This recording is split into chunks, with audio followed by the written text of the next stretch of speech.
Hello everyone. सो आज की इस वीडियो में हम बात करने वाले हैं कुछ एडवांस कॉन्सेप्ट्स मार्केट स्ट्रक्चर के ऊपर। लाइक लास्ट वीडियो में जो मैंने फर्स्ट वीडियो डाली थी मार्केट स्ट्रक्चर के ऊपर, उस वीडियो में मैंने थरेली डिस्कस करा था कि हम कैसे स्ट्रक्चर की मैपिंग करते हैं। एंड उसके अंदर मैंने आपको एक बहुत इंपॉर्टेंट कॉन्सेप्ट बताया था कि जैसे ही मार्केट 38% का पुल बैक लेती है तो उसको हम एक वैलिड पुल बैक कंसिडर करते हैं, राइट। और मैंने कुछ आपको और भी उसके तरीके बताए थे कि हम अलग अलग और भी बहुत सारे तरीके हैं जिनसे हम पुल बैक्स को वैलिड कंसीडर कर सकते हैं, करेक्ट। लेकिन मैं जो तरीका यूज़ करता हूँ आज उसका एक सेकंड आप कह सकते हो वर्जन है इस मार्केट स्ट्रक्चर के ऊपर।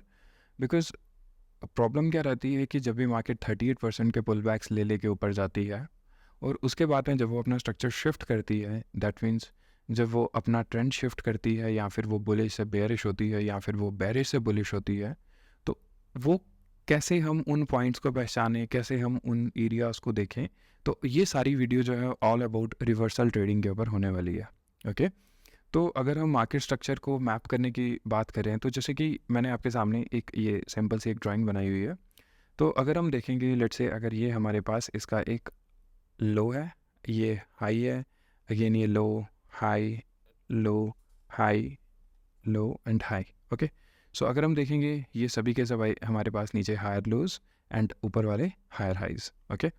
तो जब हम मार्केट को इस तरीके से ट्रेड करते हैं तो आपको पता है कि जो आपको मैंने कॉन्सेप्ट बताया कि जब भी मार्केट क्या करे वो एक रन की वेव में ऊपर जाए और उसके बाद अगर वो 38 का एक पुल बैक लेती है तो उस पुल बैक को हम वैलिड कंसीडर करते हैं। हालांकि जो हम ट्रेडिंग करते हैं वो हम 50% के जोन के नीचे जब मार्केट आती है वहाँ से हम बाइज ढूंढते हैं, राइट। बट समटाइम्स क्या होता है कि मार्केट 38% का पुल बैक लेके ही ऊपर चली जाती है, ठीक है। एंड जैसे ही ऐसा होता है तो जो हमारा ये वाला लो है इसको हम अपना एक नेक्स्ट हायर लो कंसीडर करते हैं और ये हमारा एक ओरिजिन बन जाता है जिसने प्रीवियस हाई को ब्रेक किया, ओके। तो इस एरिया के पास में जब मार्केट यहाँ से ऊपर चली गई अगेन और इसने प्रीवियस हाई को भी ब्रेक कर दिया तो दैट मीन्स जो ये वाला लो है ये हमारा पोटेंशियल एक बाइंग जोन बन जाता है। इस लो के पास में जो भी हमारा डिमांड एरिया होगा तो वो सभी का सब हमारा एक पोटेंशियल हम कह सकते हैं एक बाइंग एरिया बनता है, करेक्ट। तो अब हमें सीखने की यहाँ पे क्या ज़रूरत है कि समटाइम्स मार्केट क्या करती है कि वो यूं कुछ इस तरीके से ऊपर जाती है और 38% के पुल बैक ले लेके ही ऊपर निकल जाती है, राइट। मतलब समटाइम्स वो एक 38% का पुल बैक लेगी फिर उसके बाद एक कुछ इस तरीके का स्ट्रक्चर बनाएगी, राइट। अब यहाँ पे कन्फ्यूजन क्या रहती है कि बहुत बार यहाँ पे ऐसा देखने को भी मिलता है, मैं आपको एक बार ड्राइंग में समझाता हूँ कि प्राइस यहाँ से ऊपर जा रहा है, 38 का पुल बैक लिया फिर ऊपर गया फिर कुछ इस तरीके से 3-4 बार वो करता है एंड देन उसके बाद में एक बार को वो फिर से कुछ इस तरीके से नीचे आता है और अगेन यहाँ से जाके हाई निकाल देता है, ओके। ऐसा बहुत बार आपको देखने को मिलेगा चार्ट में। अब सवाल ये है कि इस स्ट्रक्चर को हम कैसे आइडेंटिफाई करें, ठीक है। तो मैं आपको यहाँ पे कुछ एक बेसिक से रूल्स लिखवाने वाला हूँ तो आप इसको हमेशा ध्यान में रखना। आपकी जो स्ट्रक्चर को मैप करने की गलतियाँ हैं वो काफ़ी कम हो जाएंगी। सो फॉर एग्जांपल जब ये मार्केट एक 38% के पुल बैक ले लेके अगर ऊपर जा रही है यानी कि फर्स्ट टाइम उसने 38% का पुल बैक लिया और वो कुछ इस पैटर्न में मतलब इस तरीके से फिर बाद में वो ऊपर चलने लग रही है, तो उस केस में आपने क्या करना है जब भी आपका लास्ट लो ब्रेक होता है, ठीक है। जैसे अगर मैं इसको मार्क कर दूं तो जैसे ही आपका कोई भी लास्ट लो अगर ब्रेक होगा तो ब्रेक होने पे यस ये आपका चेंज ऑफ कैरेक्टर तो होगा, बट इस चेंज ऑफ कैरेक्टर के बाद में आपको एक ब्रेक ऑफ स्ट्रक्चर एक और बार करवाना है, ठीक है। अब नेक्स्ट टाइम जब आप इसका ब्रेक ऑफ स्ट्रक्चर करवाओगे तो वो ब्रेक ऑफ स्ट्रक्चर होगा आपका, जैसे इस केस में देखा जाए तो यहाँ पे आपका फिर से एक ब्रेक ऑफ स्ट्रक्चर हो जाता है, ऑलराइट। अब जैसे समटाइम्स क्या होगा कि मार्केट एकदम सीधी आ जाएगी और समटाइम्स हो सकता है कि यहाँ से अगेन मार्केट क्या करे ब्रेक ऑफ स्ट्रक्चर करने के बाद अगेन एक छोटा सा पुल बैक ले और फिर नीचे आए, ठीक है। तो दोनों सिनेरियोज यहाँ पे पॉसिबल है, दोनों केसेस पॉसिबल है, मतलब वन वे भी आ सकती है और ऊपर भी जा सकते हैं। अच्छा अब यहाँ पे गलती क्या होती है कि हम इस वाली डायग्राम में, ठीक है, जैसे मैंने फर्स्ट डायग्राम ड्रॉ करी है, इसमें जैसे ही चेंज ऑफ कैरेक्टर होता है तो यहाँ पे हर कोई सेल ढूंढना शुरू हो जाता है। देखो यहाँ पे आपको कभी भी डायरेक्टली सेल नहीं करना है आपको, जब बिकॉज मार्केट ने क्या किया एक ये 38% की रिट्रेसमेंट के ऊपर मार्केट कुछ ऐसा बिहेव कर रही है, तो उस केस में पहले आपको एक बार चेंज ऑफ कैरेक्टर करवाना है फिर ब्रेक ऑफ स्ट्रक्चर कराना है। और अगर उस केस में आपको यहाँ पे कुछ सेल का ट्रेड मिलेगा तो वो आपको यहाँ कहीं इस जोन में आपको यहाँ कहीं सेलिंग ढूंढनी है, ठीक है। तो यहाँ कहीं आप सेल ढूंढ सकते हो, लेकिन पॉइंट ये है कि कहाँ तक के लिए, तो ये जो आपकी सेलिंग होगी जो आपका मेन लो होगा और वहीं तक के लिए आपकी सेलिंग वैलिड रहेगी, ठीक है, आई होप ये चीज़ आपको समझ आई हो। सो जैसे इस केस में जो हमारा मेन लो है वो यहाँ तक रहेगा, तो सेलेड बस हमारी सेलिंग जो है हमारी यहीं तक वैलिड रहेगी।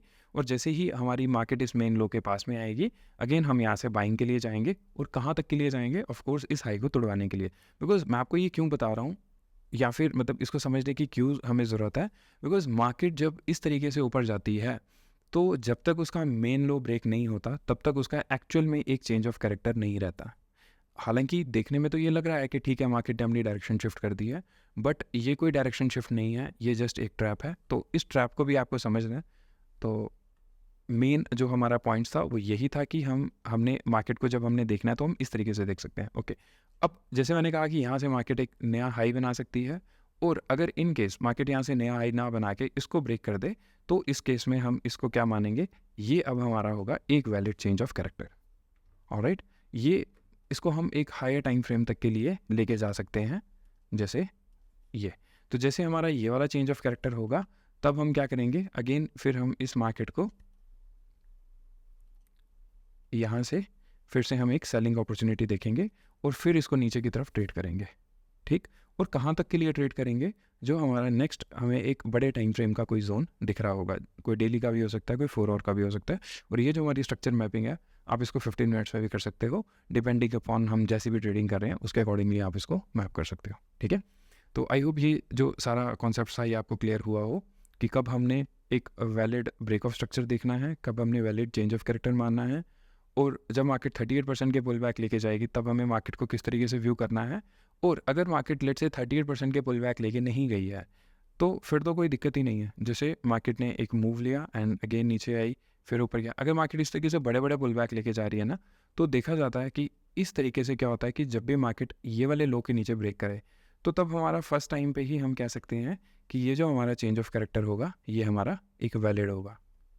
ठीक है, बिकॉज ये जो मार्केट है ये एक 60% से ज़्यादा के पुल बैक्स ले लेके ऊपर जा रही है। तो जब ये वाला लो लास्ट लो यहाँ पे ब्रेक करेगी मार्केट, तो फिर हम क्या कर सकते हैं, फिर हम डेफिनेटली इसमें एक सेलिंग ढूंढ सकते हैं यहाँ कहीं से। और कहाँ तक के लिए? ऑफ कोर्स अपने नेक्स्ट लो के लिए। ठीक है, तो इस तरीके से हमने मार्केट को देखना है, इसी तरीके से हमने मार्केट को समझना है, तो आप देखोगे कि गलतियाँ होना काफ़ी कम हो जाएंगी। ये भी जो मैंने अभी चीज़ बताई है ऐसा नहीं है कि ये 100% काम करेगी, बट 99% ऑफ द टाइम आपको मार्केट में ऐसा ही कुछ होता हुआ दिखेगा। ठीक है, तो अगर मैं इस सब चीज़ को रिमूव करूँ या फिर इसको मैं चार्ट्स पे अगर लाइव दिखाऊँ, जैसे टाइम फ्रेम कोई भी हो, टाइम फ्रेम मैटर नहीं करता। जैसे ये 1 मिनट का चार्ट खुल रखा है, GBP JPY आएगा, मैं आपको यहीं कहीं दिखा देता हूँ। ओके, जैसे आप देखो प्राइस क्या कर रहा है, ये एक डाउन वेव थी, उसके बाद में अप वेव शुरू हुई है, तो मैं यहाँ से मार्केट को मैप करना शुरू करता हूँ। तो अगर हम देखें, जैसे मैंने कहा टाइम फ्रेम कोई भी हो, 1 मिनट में हमें एग्जांपल्स काफ़ी ज़्यादा दिख जाएंगी, तो इसलिए मैंने डायरेक्ट ही यहाँ पे 1 मिनट टाइम फ्रेम चूज़ करा है। तो अगर हम देखेंगे यहाँ से मार्केट उठना शुरू हुई, ये पहला जो हमारा पुल बैक था काफ़ी अच्छा पुल बैक है। ठीक है, 50% से ज़्यादा का पुल बैक ऑलमोस्ट।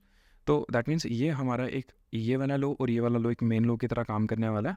अब प्राइस यहाँ से क्या कर रहा है, जब प्राइस यहाँ से फिर अगेन ऊपर गया, ठीक है, मैं यहाँ पे मार्क करते जाता हूँ साथ साथ में। अब प्राइस यहाँ से जैसे ऊपर गया तो हम देखेंगे एक छोटा पुल बैक लिया 38, अगेन प्राइस ऊपर गया। हालांकि इसको मार्क करने की भी ज़रूरत नहीं है, ये एक सिंगल लेग मूव होगा, ये 38% का पुल बैक। ठीक है, इसको मैं एक 1 सिंगल लेग मूव ले लेता हूँ। ओके, तो ये लगातार क्या हो रहे हैं, ये छोटे छोटे 38% के पुल बैक्स आ रहे हैं। ठीक है, तो जैसे मैंने बताया कि जैसे ही 38% का पुल बैक यहाँ पे उसके नीचे मार्केट कोई क्लोज करेगी, तो इसका मतलब ये नहीं है कि मार्केट हमारी सेलिंग में चली गई है। हमें यहाँ पे वेट करना है, बिकॉज बहुत बार ऐसा होगा कि प्राइस इस जोन को मतलब लास्ट लो को ब्रेक करेगा और उसके बाद सीधा हाई निकाल देगा। समटाइम्स ऐसा होगा, समटाइम्स नहीं होगा, तो हमें दोनों तरफ से अलर्ट रहना है। अब क्या हुआ, यहाँ पे प्राइस ने एक चेंज ऑफ कैरेक्टर किया, ठीक है, बिकॉज उसने लास्ट लो के नीचे क्लोजिंग दी है। अब हमारा क्या यहाँ पे देखना है कि प्राइस उसके बाद में दोबारा से एक ब्रेक ऑफ स्ट्रक्चर करे। ठीक है, तो अगर हम देखें यहाँ पे अगेन छोटा सा एक पुल बैक आया है, और पुल बैक के बाद में फिर से एक ब्रेक ऑफ स्ट्रक्चर हुआ, और अगेन इसको हम सिंगल लेग मूव कंसिडर करते हैं। तो अब यहाँ पे एक जो मैं आपको भी बता रहा हूँ कि मेन जो चीज़ है कि प्राइस ने चेंज ऑफ कैरेक्टर किया, फिर उसके बाद में दोबारा से ब्रेक ऑफ स्ट्रक्चर किया नीचे की तरफ का, तो हमारा जो प्राइस है ये कहाँ तक जा सकता है नीचे, जो मैंने बताया आपको, जो हमारा मेन लो होगा। ठीक है, अब जैसे इस केस में अगर हम देखें तो ये वाला जो एक वेव है, ठीक है, जो ज़्यादा तक जो नीचे जाना चाहिए वो कहाँ तक जा सकता है, जैसे कि अगेन एक ये लो हो गया, ठीक है, इस लो के पास में आ जाएगा या फिर इस लो के पास में आ जाएगा। तो अगर हम देखेंगे तो बिकॉज ये हमारा एक मेन लो 50-60% वाला है, तो प्राइस इन फ्यूचर अगर हमें यहाँ पे सेलिंग का मूव मिलता है तो हम यहाँ तक के लिए वेट करेंगे, ठीक है, यहाँ तक के लिए ट्रेड करेंगे। अदरवाइज जैसे अब यहाँ पे तो मूव हो गया है, सामने दिख रहा है, तो इस केस में हम यहाँ पे क्या करने वाले हैं, एक बारी चेंज ऑफ कैरेक्टर हुआ, ब्रेक ऑफ स्ट्रक्चर हुआ, ठीक है, प्राइस ऊपर गया, एक छोटा सा सेल किया, तो हमें क्या करना है, प्राइस को एक जो हमारे ये जोन्स रहते हैं ना, या फिर जिसको हम हायर लोज बोलते हैं, ये वाले एरियाज़ हैं, हमें प्राइस को धीरे धीरे करके इस तरीके से ट्रेड करते जाना है। अब जैसे ये लो कहीं पे ब्रेक होगा तो फिर हम अपना जो मेन लो है यहाँ तक के लिए सेलिंग में देखेंगे। तो अगेन ये हमारा एक अगेंस्ट सा ट्रेंड एक मूव होगा, तो काफ़ी शार्प मूव आते हैं, पकड़ सकते हो तो आप इसको भी पकड़ सकते हो। एंड देन उसके बाद जैसे ही हमारा प्राइस इस मेन लोज के आसपास आएंगे तो हम अगेन यहाँ से एक अच्छा बाइंग के लिए जाएंगे। अब उसके बाद क्या हो रहा है, अगर हम यहाँ देखें प्राइस ये कुछ इंटरनल मूवमेंट चल रही है, ठीक है, इसको हमें इग्नोर करना है। एंड अगेन यहाँ से प्राइस ने एक हाई लगाया, तो दैट मीन्स ये सारा का सारा एक सिंगल लेग मूव है, यहाँ पे break of structure, and then ये आ गया हमारा एक हायर लो, ठीक है। तो ये पॉइंट हमारा अगेन देखा जाए तो एक हायर लो की फॉर्म में कंसिडर होगा।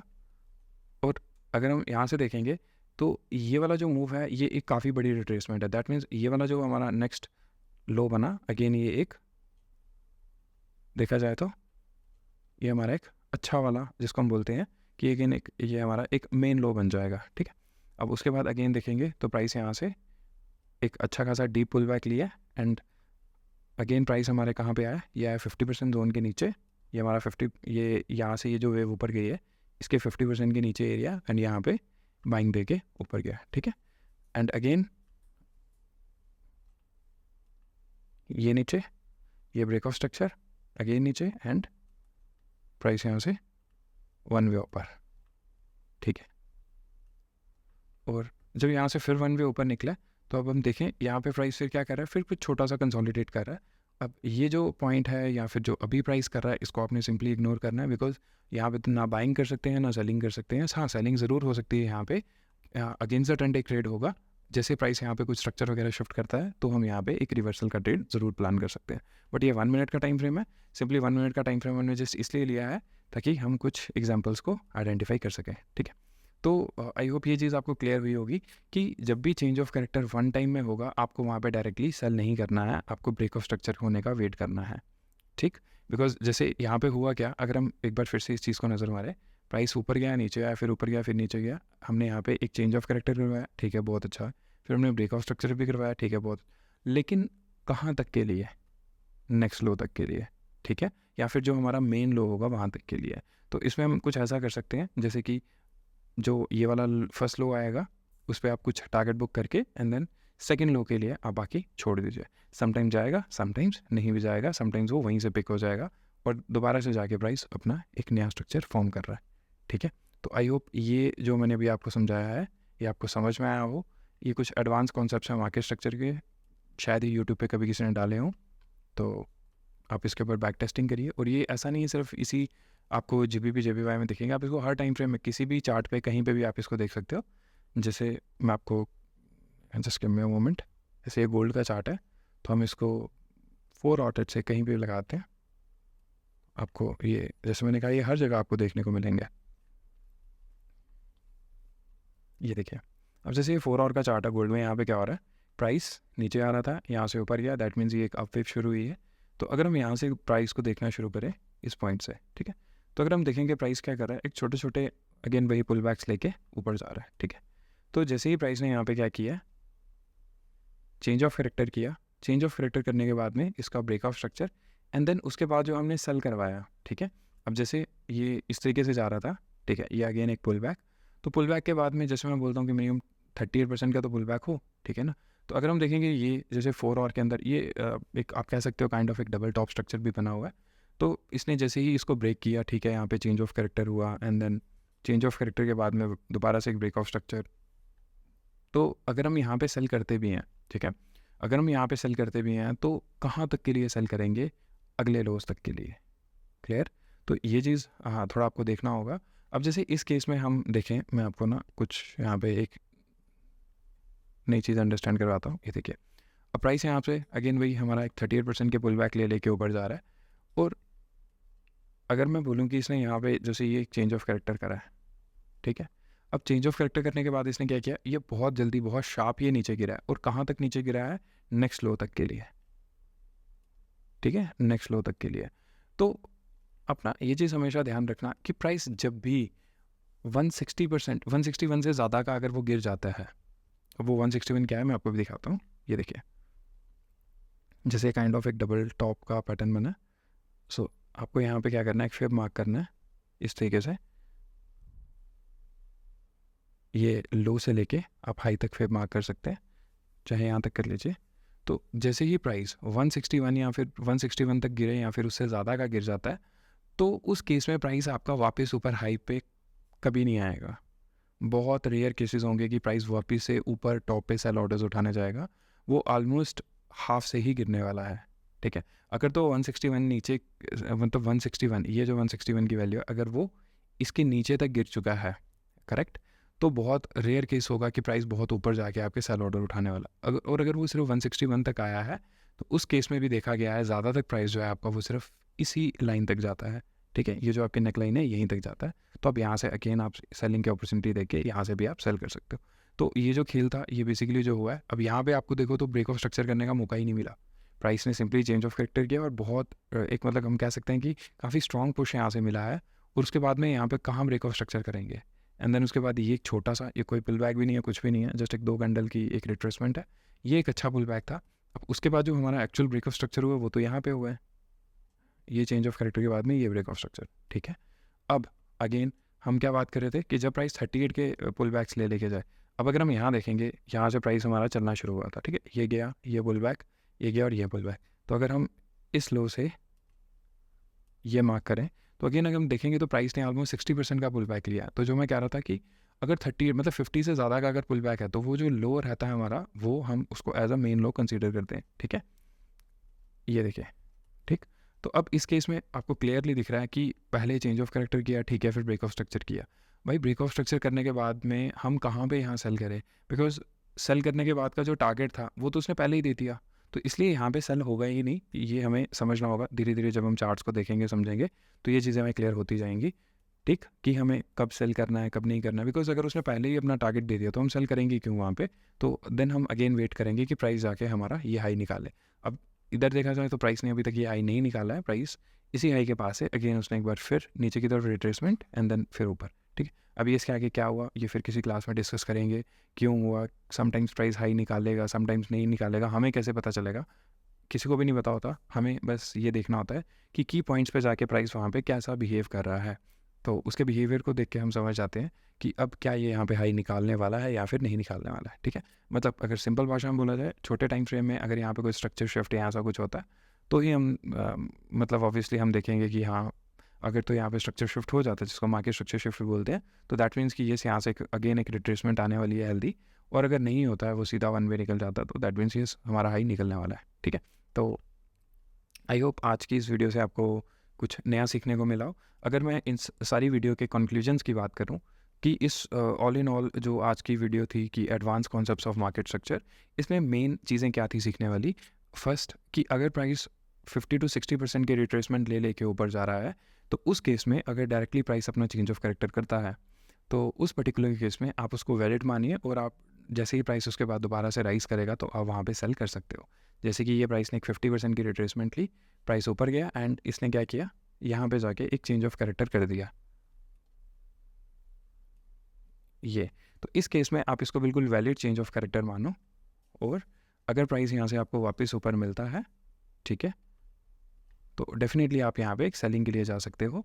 कहाँ तक के लिए, नेक्स्ट ये जो यहाँ पे लो होगा इस लो तक के लिए। ठीक है, तो हमें प्राइस को इसी तरीके से ऐसे जोन टू जोन हमें लेके जाना होता है। हम ऐसा नहीं कर सकते कि यहाँ पे सेल करके हम बैठे रहेंगे और हम प्राइस को नीचे ड्रैग करते जाएंगे, ऐसा नहीं होता। जोन टू जोन हम प्राइस को खेलते हैं। ठीक है, तो ये था एक फर्स्ट कॉन्सेप्ट जो कि शायद मैंने फर्स्ट वीडियो में भी आपको बताया था, लेकिन आज के वीडियो में जैसे मैंने बताया कि अगर प्राइस ऊपर जा रहा है एंड 38% का पुल बैक और उसके बाद में प्राइस कुछ इस तरीके से चलने लग जाए, तो तब आपको थोड़ा सा अलर्ट होना है, बिकॉज समटाइम यहाँ पे प्राइस लो भी निकालेगा एंड देन फिर दोबारा से हाई निकाल देगा। ये भी चीज़ पॉसिबल रहती है, प्राइस ऐसा भी करता है जैसे मैंने आपको बताया कि बिकॉज अगर हम देखें तो यहाँ पे कुछ एक ट्रेंड लाइन वगैरह भी फॉर्म हो जाती है, तो प्राइस समटाइम्स इसकी लिक्विडिटी ग्रैब करता है और फिर हाई निकाल देता है। ठीक है, तो इसलिए आपको यहाँ पे बहुत ध्यान रखना है कि सबसे पहले आपको यहाँ पे क्या करना है, आपको यहाँ पे एक चेंज ऑफ कैरेक्टर करवा लेना है एंड इस चेंज ऑफ कैरेक्टर करवाने के बाद में आपको अगेन एक बार ब्रेक ऑफ स्ट्रक्चर करवा लेना है।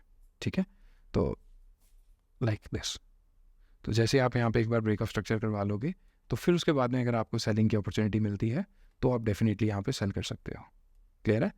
अगर कुछ इस तरीके से अगर यहाँ पे ये ब्रेक ऑफ स्ट्रक्चर हुआ, सो ब्रेक ऑफ स्ट्रक्चर के बाद में अगेन प्राइस ऊपर जाता है तो आप सेल कर सकते हो यहाँ तक के लिए।